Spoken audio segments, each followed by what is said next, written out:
Hey, how are we doing, everybody, and welcome back into the SFS channel. My name is Gavin, and today, as we get into the top of Week 9, we're going to be talking some early waiver wire pickups, as always, and is the trend with this episode every week. It's players stepping up in the spot of their teammates who have been injured. It's those who have broken out and flashed some potential for our lineups long-term this season, and everything in between that. So this is a quick episode. It's easy. Let's hit the intro and get straight in to our first must-add player here in Week 9.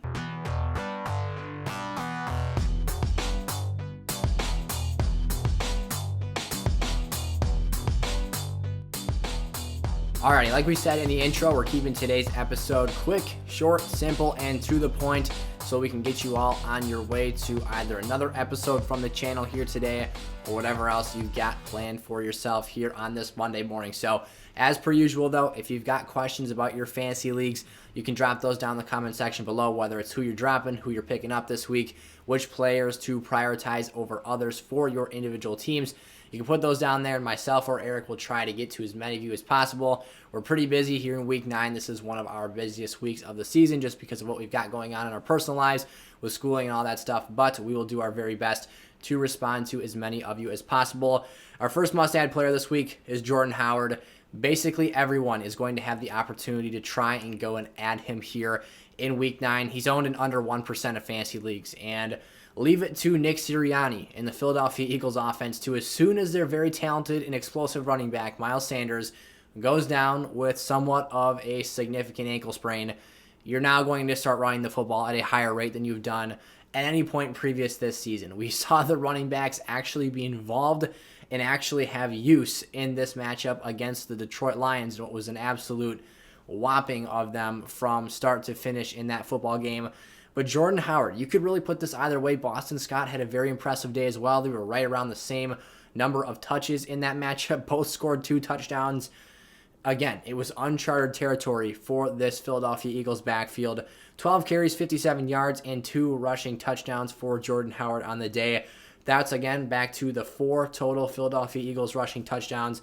Boston Scott, that is, had the other 2, and Kenneth Gainwell was very involved in that game as well. Although the one interesting fact and stat that we take away from this matchup is none of these guys caught a pass from Jalen Hurts in the offensive passing game here this week. So these running backs, they got their points, they got their numbers here in Week 8, but it was done solely on the ground, and there was no other aspect of fantasy scoring influencing their overall point output. So Jordan Howard, Boston Scott, either of them can be added here. Again, I think that this is going to be somewhat of a valuable role, a lower end RB2 start or flex play in these preceding matchups. I don't know if I'm quite ready to trust this Eagles offense to rush the football the number of times that they did here in Week 8 on a consistent basis, but we'll see going forward. I think it's in the best interest of this team to continue keeping their numbers higher than they had been prior to the Miles Sanders injury. Jordan Howard, it's a rare case to see someone get activated off the practice squad and have this level of impact on a game in their first day in uniform with the team. Now, Jordan Howard has had previous stints with the Eagles multiple times. He's been a very productive rusher throughout his career, but definitely one of the stories on the October 31st Halloween episode or rendition of NFL Week 8 action. Michael Carter. Now, this is one where a lot fewer of you out there are going to have the opportunity to add him in your leagues, but this is my priority add. If you're in a situation where Michael Carter is available for you to pick up for your fantasy teams, you absolutely need to do so. This has league-winning potential written all over it because of his dynamic ability, because of what he can do out of the backfield, not only as a rusher. You've probably heard me say this a million times if you've been with the channel for a while now, but the receiving game and the involvement he has in that facet of things is invaluable to fantasy point production. He's owned in just under 70% of leagues. That's going to be closer to 100 after this week's game and after the production he had against the Cincinnati Bengals. 26 total touches, 9 receptions, 95 yards, adding up to 172 yards from scrimmage because he also got the job done pretty effectively on the ground in this one as well. This is a really talented football player, and we've known that.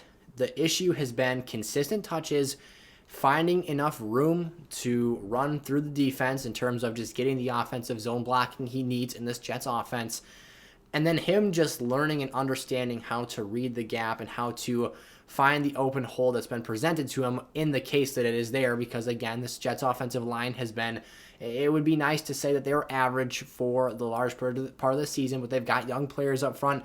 They're getting better every week. And we saw against a Cincinnati Bengals defense that is not necessarily given a ton of credit for the work they've done against the run so far this year, but they've been a very respectable unit on the ground, or I should say against opponents on the ground. Michael Carter came out here and balled out. So again, you get a dynamic player, you get a guy who's got the potential to have super high upside in PPR leagues on a week-to-week basis. This has the potential. He's got some tough games coming up here, but he's got the potential to be some fashion of an RB2 heading forward the rest of the season. And if he continues to put up points like this, he could crack the top 24 rankings for the rest of season running backs episode that we post every other week here on the channel. Justin Fields, our top quarterback ad for this week. Guess what? No Matt Nagy, ruled out due to him having some run-ins with COVID and not being able to suit up, or really not suit up because he's a coach, but to be out there calling plays and be involved with this offense for Chicago. Out comes Justin Fields. The new game plan is let's actually use his legs. Let's put him on the ground and let's get him out there running the football. He was spectacular, and he had one particular run against the San Fran defense where he basically ran in a circle backwards all the way around and throughout the defense and scored a touchdown. It was really awesome to watch. He can really move. He's a fast and mobile quarterback. They have to take advantage of this. He had 10 carries, 103 yards rushing, and a touchdown on the game. That's a lot of fantasy production. And when you're seeing players be able to influence their fantasy production with running the football at the quarterback position, that's where you get elite upside from. He's still not passing the football at a super high clip or at a super elite level. I still think that there is a small gap between where he needs to be at and where he is right now in terms of his throwing release, the speed at which he gets the ball out of his hands, his ability to quickly process defenses, but he's getting there. He's showing progression, 175 yards passing and one passing touchdown to the tight end Jesse James this week. I think Justin Fields will continue to take steps forward. I think that this performance overall against the 49ers will turn out to be one of his higher producing point totals this fantasy season because, again, he's not going to walk out here and have 100 yards rushing on a week-to-week basis. But if you can get him more involved, Matt Nagy, use his legs and the traits he has as a mobile quarterback to his advantage, this could be a really nice QB2 situation for a lot of fantasy teams out there, and he could find himself as a roster role player heading forward this season. Another Jet here, Jamison Crowder, no Corey Davis in the lineup this week. That just meant more production, more volume, more opportunities headed in Crowder's way, and this is a player who has shown us multiple times throughout his career he is very capable of getting the job done when he has enough opportunities and, again, targets thrown in his direction. The past 2 seasons for the Jets, he's been the most consistently productive player when actually out there and available to play for his team and healthy and whatnot. Crowder's a really, really nice slot receiver, and he can get out there, move out in space. He's had some different quarterbacks, obviously, throughout his tenure with the Jets, from Joe Flacco starting games, Sam Darnold, obviously. Mike White came in here and put himself in some, conversations to be, now this is obviously very, very preliminary, but, they asked Robert Saleh after the game, does Mike White have the potential to be this team's long-term answer for quarterback going forward? And because of Mike White's impressive play, he was prompted to then turn around and say, well, you never know what can happen in the National Football League. Now, in no way, shape, or form here am I insinuating that Mike White is going to step in here and take over the number 2 overall pick, Zach Wilson's job. But the point is that for an offense we expected to be sputtering this week and to get absolutely trounced by the Cincinnati Bengals, not only did Mike White lead this team to having multiple fantasy-relevant players, including Jamison Crowder, Elijah Moore came out here and had one of his best games overall in the season. Michael Carter had himself a nice game as well. Crowder had 9 targets, caught 8 of those passes for 84 yards, only owned in 18% of leagues. There's a real chance here that he could put something together. They've got a short week. And Jamison Crowder, again, 9 targets is a lot to see from a young quarterback like Mike White. I think that he surely established some trust here. So for the next couple weeks, while you've got potentially Corey Davis, who knows if he'll be able to go in that Thursday performance, because again, it is a short week, a short turnaround. We'll see how that injury shapes up here.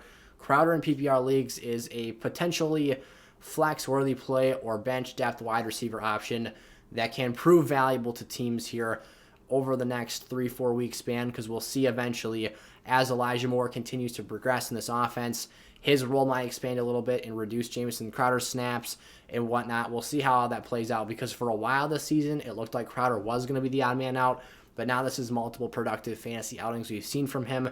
He's got the talent to get the job done. He's having the opportunities right now, so for the time being, he's still a rosterable player, And then Taysom Hill here. You see him eating that good old Thanksgiving turkey. We're past Halloween now, moving on to our next holiday here in the U.S. Taysom Hill, he might just be the next player in line to eat for this New Orleans Saints offense. Jameis Winston's season, unfortunately, it's over. A pretty ugly-looking knee injury occurred against his former team, the Tampa Bay Buccaneers. Very sad moment. We saw how much his teammates respect him. They were all going over and wishing him well as he was carted off the field. And Alvin Kamara even he left the field to go in the medical tent with Jameis after he sustained that injury. But Taysom Hill here, we have seen in starts last year where he was filling in for an injured Drew Brees. He is a very, very fantasy relevant player because of the work he does on the ground, because he's able to play power level football at the quarterback position. That's not something in two phrases you technically hear or tend to hear intertwined with one another. He will go out here and put his shoulder down and run over linebackers. He is fearless. Again, a very physical player in nature. We've seen him play everything from tight end, lined up in the backfield, split out at wide receiver. He's a do-it-all gadget option for the Saints offense, but he could potentially be named the starting quarterback over Trevor Siemian once he clears concussion protocols here, and he's expected or at least has a very good shot to do so before this Week 9 matchup. So Taysom Hill, I would go out and add him right now just in case as a bench stash if you're able to, because again, Jameis getting injured opens up a very good opportunity.